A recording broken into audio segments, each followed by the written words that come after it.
Welcome to the deep dive. You probably picture Hermes as, that fast guy with winged shoes delivering messages for Zeus, right? Uh-huh. The classic image. Well, buckle up because our sources for this deep dive, they peel back those layers to reveal a figure far more complex, contradictory, and frankly, pretty surprising.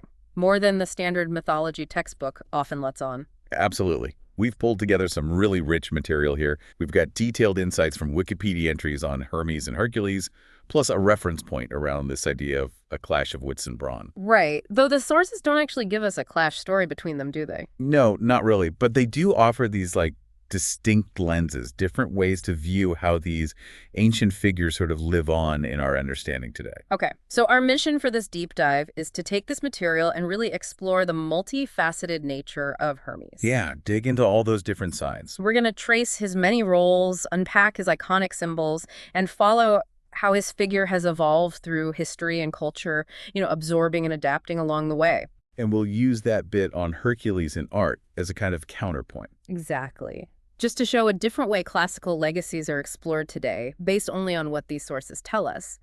Get ready to see Hermes in a completely new light. Sounds good. So where do we start? The familiar place. Let's do it. The Olympian herald and messenger of the gods. This is the Hermes most people probably recognize first. The go-to guy for divine communication. So why him? What makes him suited for that job? It's really all about his ability to move. He crosses between realms, Olympus, the mortal world, even the underworld with incredible speed and, importantly, freedom. The ultimate go-between. Pretty much. And what's also interesting is that the sources say this role extends to protecting human heralds as well. Ah, okay.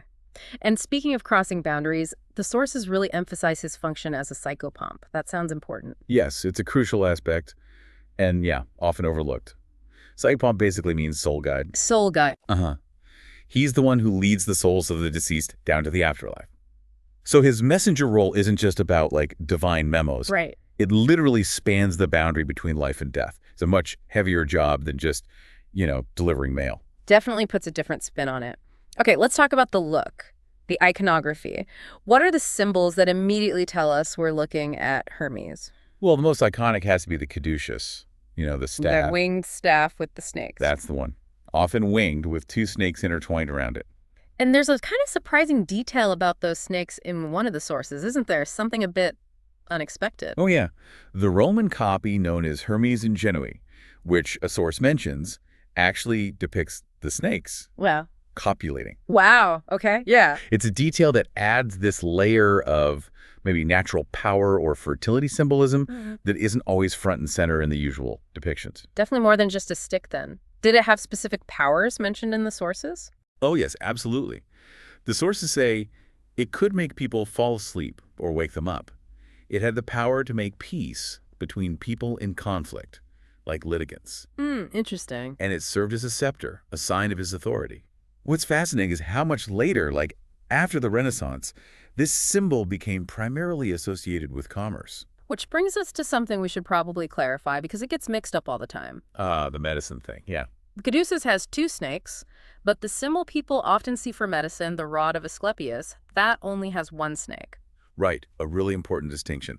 The sources are clear they're different symbols, even if modern usage sometimes conflates them. Good to keep straight. Okay, so beyond the staff, his footwear is pretty famous. The winged sandals. Yes. The Greeks called them pedala, the Romans talaria. Exactly. And initially, the descriptions were quite simple, like made of palm or myrtle leaves. Huh, practical. Yeah, but over time, they become these magnificent things. Beautiful, golden, immortal, granting him the speed of the wind. And the wings weren't always there from the start. Apparently not. Yeah. Early art often shows him wearing wingless sandals. The wings seem to appear later, sometimes attached to his ankles, or even in some later depictions, the sources mention wings seeming to spring directly from his hair. Wings from his hair. That's an amazing visual twist. Yeah. And he also had a hat, right? The Pitassos? Yes, the Pitassos. Originally, it was just a practical, wide-brimmed hat, the kind rural folks wore for sun protection. Makes sense. But like the sandals, it later acquired small wings. Or again, sometimes the sources say the hat was just replaced entirely by wings sprouting from his hair. He's very aerodynamic. Really? So caduceus, winged sandals, winged hat, or hair wings. What other items kind of round out his standard look, according to the sources? Well, the sources list the rooster and the tortoise. That's a nod to his invention of the lyre, which we'll get to. Okay. He's also often seen with a satchel or a pouch, sometimes specifically holding a purse, which connects to his role in wealth and travel. Makes sense. There's mention of a cloak that could potentially grant invisibility, and also a weapon, a curved sword called the harp. A weapon. I don't usually picture him fighting. Well, he used it to kill the giant Argus, the one with all the eyes. And the sources say he lent it to Perseus for his quests, like dealing with Medusa. Ah, okay. So he's equipped for more than just messaging. Definitely. Gives us the core image. But as we said, the sources really push past that messenger role to show us this much more unexpected, complex figure. This is where Hermes gets really interesting, I think. Absolutely. He's not just a divine delivery guy. He's introduced in the Homeric hymn as the divine trickster. The trickster. Tell me about that. And the story of his birth is just the perfect illustration. He's born in a cave. His mother Maya wraps him up, falls asleep, and the infant Hermes, who matures incredibly fast, just crawls away. On his very first day of life, what does he get up to? He can't even walk yet. Immediate mischief. He apparently makes his way to Thessaly, finds Apollo's sacred herd of cattle, and steals them. Steals Apollo's cows as a baby. Yep. And then, with classic trickster ingenuity, he finds a tortoise shell, scoops it out, adds some reeds and strings, and invents the lyre. Okay, that's quite the debut performance. Thief and inventor all rolled into one before he's even a day old. Exactly. Naturally, Apollo is furious about his stolen cattle, right? He goes to Zeus. How does that play out? Well, Zeus initially sides with Apollo, tells Hermes to give the cows back, but the situation gets diffused in this typically hermetic way. Apollo hears the beautiful music from the lyre Hermes just created. The one made from the tortoise shell. Right. And he's so captivated, he basically trades the cattle for the instrument. Huh. So Hermes talks, or I guess plays his way out of trouble, a resolution born of cunning and creativity. Perfectly put. And this duality is just key to understanding him. The sources give him some wonderfully descriptive epithets reflecting this trickster side. Like what? They really highlight it. Polytropos, which means something like of many shifts or cunning. Klepsiphron, literally mind of a thief. Ooh, blunt. Yeah, and even just outright names for a thief or deceitful person like Philetes and Philos. And there's also dolios, right? The sources mention something interesting about that one. Yeah, dolios, meaning tricky or crafty. Yeah. The sources note there wasn't a specific cult Hermes Dolios in Athens, but he was understood as a real power. This aspect is described as kind of ambiguous, even maybe amoral. Amoral? Yeah, acting like a baby almost. Knowing boundaries exist, but crossing them just to disrupt things, to confuse them. That's a complex idea. It is. He's called a master of thieves and a patron. Yeah. The source points out that Autolycus, who was famed for his thieving skills, supposedly achieved them by sacrificing to Hermes. So you could, pray to Hermes for better burglary skills. Seems like it.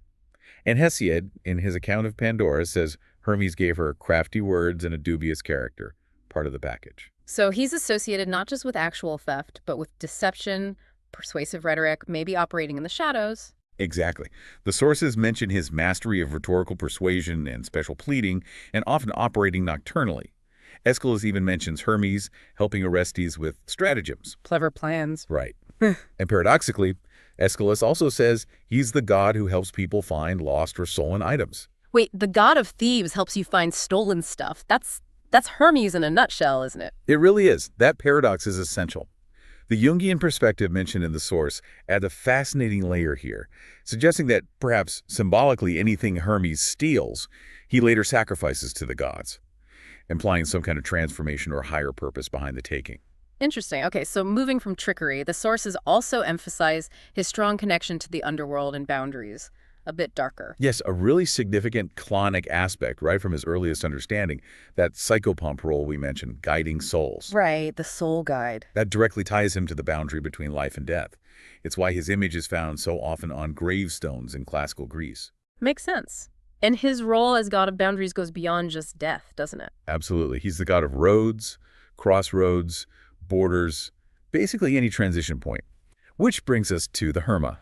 Ah, the famous pillar statues. I've seen pictures of those. Exactly. And originally they were just simple heaps of scones called herma that travelers would add to as they passed, kind of like cairns. Okay. But in 6th century BC Athens, these evolved into squared pillars, often stone or bronze.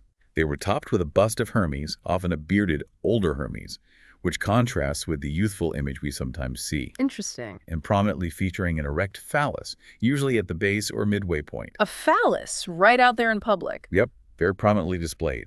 The sources even mention that the more primitive Calenian Herms were literally just carved phalluses, no head, just that. Wow. Okay. So these pillars were everywhere. Roads, marketplaces, outside homes. Pretty much ubiquitous. Outside homes, they were seen as protection, symbols of male fertility, and they kind of linked the private space of the household to the public space, the household gods to the community gods. Which explains why that incident during the Peloponnesian War was such a huge deal. The vandalism of the Hermae in 415 BC, absolutely.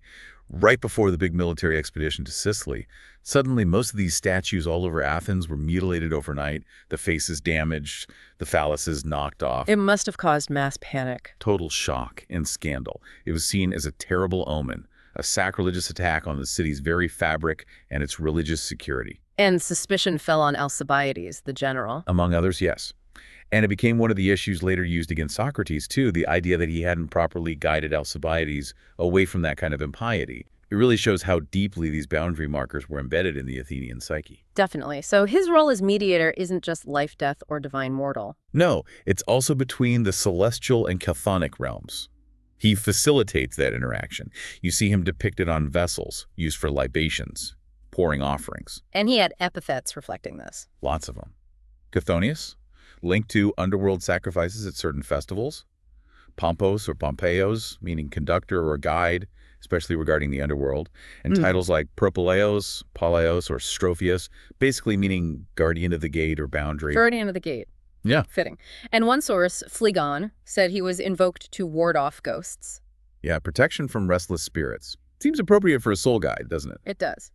Okay, another identity that might surprise people, Hermes as the shepherd god, often shown as Choerophoros. Yes, the ram bearer. I've seen that image, a figure carrying a ram or lamb on his shoulders. Very different from the speedy messenger. Very different. He's the patron god of flocks, herds, and shepherds.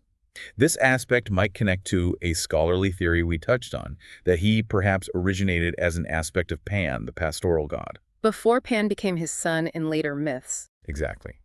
The Cryophorus image itself is a common visual motif found throughout the Mediterranean, often commemorating the sacrifice of a ram, likely for purification or protection. And there's a specific festival story about this in Boeotia, isn't there? Something about a plague? There is. The sources recount a story where Hermes saved the town of Tanagra from a plague by carrying a ram, some versions say a calf, around the city walls. As a protective measure. Seems so. And to commemorate this, each year the town held a festival where the most handsome boy would carry a lamb around the city walls in a ritual for purification and ongoing protection against plague and famine. That's a beautiful ritual. And the sources even suggest this Hermes Cryophorus iconography might have influenced early Christian imagery. Yes, specifically the image of Christ as the Good Shepherd carrying a lamb. It's a really remarkable potential connection across religious traditions. Absolutely. And he had epithets related to animals, too. Yes, things like Epimelios, Dedonites, Molossos, Nomios, all connecting him to livestock and pastures. So, beyond the headline roles, messenger, trickster, boundary god, shepherd god, the sources paint this picture of his influence stretching into all sorts of areas of human life. He really gets around. Like commerce. We mentioned his caduceus later became a symbol for it. Exactly, and the sources confirm he was the god of commerce and social intercourse. Yeah. That makes sense, right? His liminal nature, his ability to move between spaces, made him the perfect mediator between merchants and customers. The god of the deal, maybe. And not just commerce itself, but the wealth that comes from it. Yes, especially sudden or unexpected enrichment. Good luck in business. Which is why he gets epithets like agorios of the agora, the marketplace in Polaios, meaning engaged in traffic or commerce, and plautodotes, giver of wealth. Plautodetes, I like that one. Okay, what other unexpected areas does he touch, according to the sources? Well, there's the physical world of games and athletics. He's actually credited with inventing racing and wrestling. Really? Hermes invented wrestling. Apparently so. He was a patron of athletes, had statues in gymnasiums, and there were festivals, the Hermaea, which involved athletics for young boys, possibly tied to initiation rituals. His epithets here include agonios, anagonios, dromios, of the racecourse. That ties back neatly to what the sources said about his association with the initiation of young men, soldiers, and hunters. It does seem connected. He's also the god of agreements and contracts again, that mediator role, and of friendship and hospitality. All forms of exchange and bonding between people. Exactly. The sources also link him to sexual intercourse, to sacrifices and sacrificial animals, and even the fertility of land and cattle. Fertility of land and cattle, that definitely echoes his shepherd role and that possible link to Pan. It's like he covers every kind of transition or exchange imaginable. From the grand cosmic scales of life and death down to, trade, physical contact, even planting crops. He's the god of things moving, things connecting, things changing hands. And there's more subtle influence too, right? Something about dreams and intelligence. Yes, the sources cite Aesop saying Hermes ruled prophetic dreams and also assigned everyone their share of intelligence. He hands out the smarts. Apparently. And the Homeric hymn calls him a bringer of dreams, with the title Oneiropompous Conductor of Dreams. Wow. So he's involved with our inner worlds too. Dreams, intelligence, wisdom. And even, the sources say, Zeus sent him as a teacher. Yeah, a teacher to humanity, specifically to teach justice and improve interpersonal relationships. To foster, as the source puts it, the bonding between mortals. That's incredible. From tricky infant thief to the teacher of justice and human connection, what a range. It really is. So how did this incredibly complex figure evolve over time? The sources seem to take us back surprisingly far. They do. The earliest known written reference we have is from the Mycenaean period, on linear B tablets. He appears as Imai. And what's striking is that he appears alongside goddesses. His early worship was often closely tied to goddesses like Hera, Demeter, Hecate, Despina, and frequently took place in their temples, not his own. Which points to that possible pre-Hellenic origin again. Maybe absorbed into the Greek pantheon later. It strongly suggests that, his origins are murky, possibly a god of nature, farmers, shepherds originally. Some scholars see potential shamanic attributes to divination, magic, mediator between visible and invisible worlds. And that idea that he might have originated as a form of Pan, the nature god. That theory is mentioned again here, yes. It fits with his shepherd role and connection to boundaries, potentially taking over some of Pan's functions before Pan became his son in later myths. So, despite this ancient lineage and his obvious importance through things like the Hermes, the sources note there weren't actually many large, dedicated temples just for Hermes in classical Greece. Relatively few, it seems. Mainly in Arcadia, especially around Mount Cyllene, which some myths name as his birthplace. He was also frequently worshipped alongside Aphrodite. His presence seems to have been more woven into the fabric of daily life and integrated into other cults, rather than always having his own grand, separate temples. But he certainly became central to the Athenian identity later on. Oh, absolutely. Particularly after a key naval victory at Eion. Hermes Ion became this figure linked to Athenian expansion, the empire, even democracy itself, and of course the merchants and sailors vital to their success. Those Hermes filling the Athenian agora were a powerful, visible symbol of all that. So from these ancient, possibly non-Greek roots linked to nature and goddesses, he becomes a key player in the Olympian pantheon and even a symbol of civic and economic power in cities like Athens. It's quite a journey. And then, of course, the Romans adopted him. As Mercury. That happened pretty early, right? By the 4th century BC. Yeah, around then. They syncretized him, merged him with the Etruscan god terms. And the name Mercury, is that linked to merchants? That's the common theory, yeah. Yeah. Linked to the Latin word merx, meaning merchandise. It's where we get merchant and commerce. Though St. Augustine apparently had another idea. Oh. He suggested it might come from mediocurrents, meaning running in the middle, referring back to that core mediator role. Interesting possibility. And Mercury became incredibly popular in the Roman world, didn't he? Hugely popular. The sources mention shrines everywhere, like the ones preserved in Pompeii. His core iconography, the caduceus, the winged gear, and his main roles as messenger, psychopomp, god of boundaries, commerce, they were largely maintained and became very widespread. But the syncretism, the merging, didn't stop with Rome, did it? The sources mention other fascinating connections. They really do. They point to a striking identification later on with the Germanic god Odin, or Woden. Odin. How did they connect Hermes, Mercury, and Odin? Through shared attributes. Both often carry a staff. Both wear a distinctive hat, often wide-brimmed. Both are seen as wanderers, Both have connections to the dead Hermes as psychopomp, Odin as Lord of Valhalla.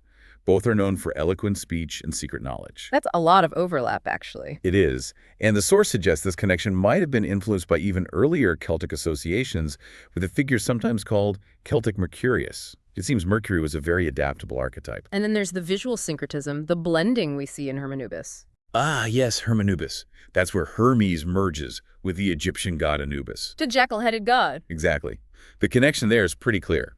Both were psychopomps, guides for souls in their respective traditions. So in the Roman imperial era, they get conflated. And Hermanubis is depicted how? Usually with a human body, but a jackal head like Anubis. But crucially, the sources note, he's often shown holding the caduceus, Hermes' staff. Wow. So Hermes' symbol on an Egyptian god's form. Precisely. And the sources add an interesting interpretation. This figure came to represent the Egyptian priesthood's investigation of truth. It's just amazing how this one figure could be absorbed and adapted across such vastly different pantheons and cultural contexts: Greek, Roman, Etruscan, Germanic, Egyptian. He seems to resonate across cultures. And the reinterpretation continues even beyond direct religious syncretism. Around the 1st century AD, the sources describe him being euhemerized. Euhemerized, what does that mean? It means interpreted as originally being a historical mortal figure, maybe a king or wise man whose deeds were so great he was later elevated to godlike status or remembered as a god. Ah, turning gods into historical heroes. Sort of, yeah. This happened particularly with his Alexandrian form, Hermes Trismegistus. Thrice greatest Hermes. Where did that title come from? It comes from linking him again to Egyptian wisdom traditions, specifically the god Thoth. Thoth had the epithet Thoth the Great, the Great, the Great. So Hermes Trismegistus echoes that thrice great status. And this Hermes Trismegistus became associated with wisdom literature. Yes, a whole body of writings covering things like astrology, theosophy, magic, and especially alchemy, collectively known as the Hermetica. This figure, this tradition, had a massive influence, particularly later in the Middle Ages and Renaissance. Wait, even after the rise of Christianity, wasn't pagan god worship suppressed? How is Hermes Trismegistus viewed then? That's the fascinating part. He wasn't viewed as a god to be worshipped, but often as a real, historical mortal prophet or sage who lived long before Christ. A pagan prophet? Yes. Thinkers like St. Augustine actually viewed him, and others like him, as ancient pagans who had glimpsed or somehow foreseen elements of Christian truth. They linked him to this idea of a prisca theologia. A primordial theology. Exactly. The idea that there's a single true thread of theology running through different religions originating near the beginning of time. So Hermes Trismegistus was sometimes seen as a contemporary or even successor to figures like Moses, Enoch, or Noah, part of this ancient lineage of wisdom. That's incredible. So they found a way to incorporate this pagan wisdom figure into a Christian worldview. They did. The 10th century Byzantine encyclopedia, the Suda, even tried to explicitly Christianize him further by suggesting his thrice greatest epithet was actually a hidden praise of the Holy Trinity. Wow. It's just incredible how adaptable and enduring this figure is, constantly being reinterpreted to fit within different belief systems over centuries. He really is a slippery character, always finding a new form.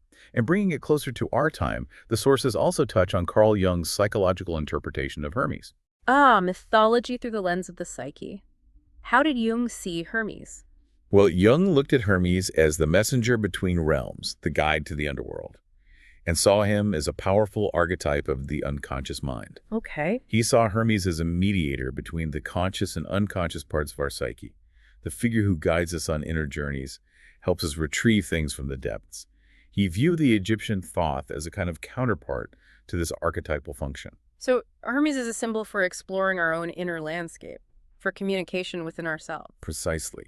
And Jung saw him as central to his understanding of alchemy, which he interpreted not literally, but as a symbolic process of psychological growth and integration, what he called individuation. Hermes, or Mercurius in alchemical texts, is key there. And the sources mention other modern psychological connections. Yeah, his relevance to things like synchronicity, meaningful coincidences, often linked with Pan and Dionysus too, and how some Jungians today see him as an archetype of the healer, a protector of psychotherapy. A healer. Does that connect back to anything ancient? It does, actually.